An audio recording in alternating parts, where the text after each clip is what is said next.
Hello everyone, I'm really excited for this project today. It's a large format 3D accent wall tile installation. Alright, let's get started. So the installation is going to be on a 14-foot high by 14-foot wide living room wall. And we're going to be putting this really cool 16-inch by 48-inch large format tile. Since the wall's in really good condition, the first step is the customer actually requested to block this window out. So after putting a little bit of the privacy film there, I just removed some of the drywall and then added a patch of drywall so that we could essentially block out the window. The next step is to mix up some LFT thin set mortar. Really important step. You do have to use the right kind of mortar, otherwise not only is it really tough to install these large format tiles, but you probably won't get the right kind of adhesion and coverage, so you have to be really careful with that. And then the next step is to use a thick trowel, which in this case I'm using a 1/2-inch trowel, and just trying to cover the area fairly well, running the trowel perpendicular to the longest side of the tile. So in this case I'm going horizontal because the longest side of the tile with these is vertical. No need for anything fancy when making the cutouts for the outlets here. All I used was a grinder and punched a hole through the tile with the grinder. Unless you want to spend a full day cleaning everything up, especially with these textured tiles, you probably want to be cleaning the tiles as you go. It's a lot easier to clean them before the thin set dries, and this particular brand of tile happened to be somewhat flaky around the edges, so you have to be very gentle and very careful because that is a print. It's not really burned into the tile. If you're too rough with it, you will chip the edges of the tile, so you want to remove as much of the mortar as you can as you go.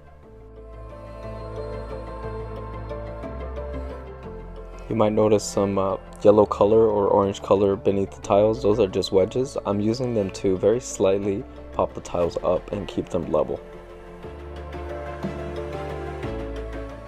Now with my extra large hand cutter, I am going to score the tiles and snap them.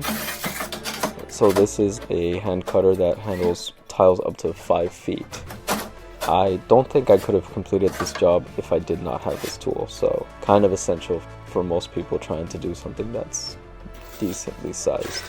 Another thing I haven't really mentioned is every tile does get back buttered, and I do check the wall. If any area has a different depth than the rest of it and goes out of plane, I put a 1/4 inch of mortar behind the tile. If it doesn't have that, then I simply just back butter it and lay the mortar flat.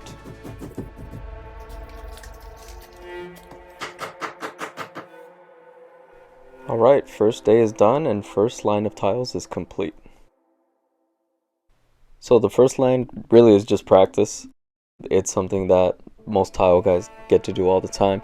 This particular job starts getting tricky as you go up, mainly because these large tiles tend to get heavy, especially once you put mortar on. And I did have to work on this little scaffold here because you are working in somebody's home, so you can't really put a whole elaborate setup. So in this case I have this small scaffold and we sort of just worked our way up slowly and carefully. The process is essentially the same. I'm putting clips all around it just to try to keep the tiles level. I'm making sure to try to keep full coverage by adding mortar on every tile, and we are sort of just going. This next line was piece of cake because we had full tiles all the way to the end. Now on the next day, it's day 3, just a matter of snapping all these pieces here and continuing the process.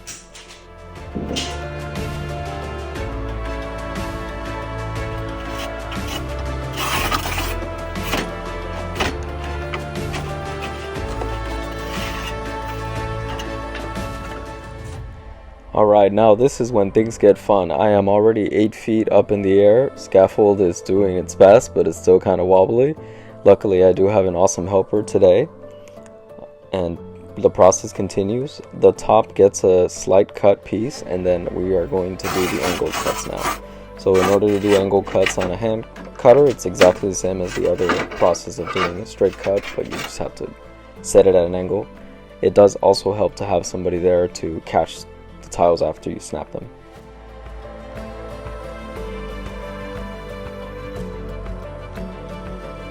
And just like that, the hard part is done. Now that I can set the scaffold at a lower height, I feel a lot more comfortable.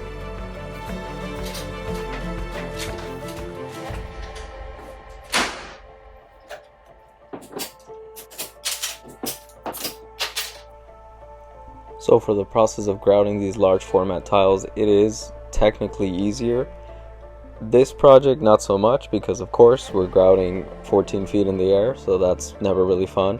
Having water buckets that high up is a bit scary, but you know, we do our best.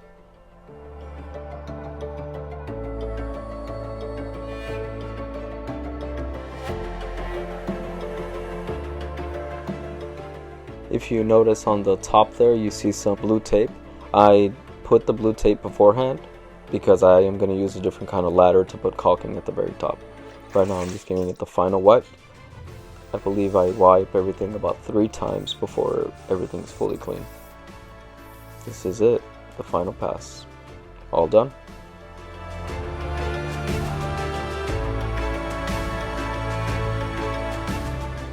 Nice matching caulking grout is going to be used around all of the outside corners.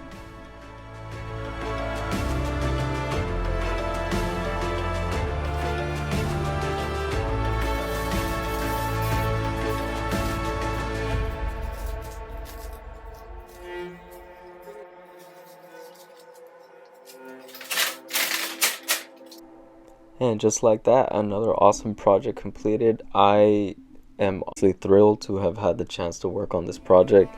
The customer had a really cool Hawaiian aesthetic, and this back wall here just went so great with everything else.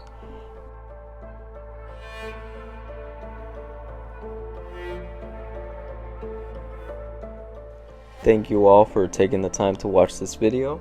If you like videos like this, feel free to check out the YouTube channel. Happy holidays!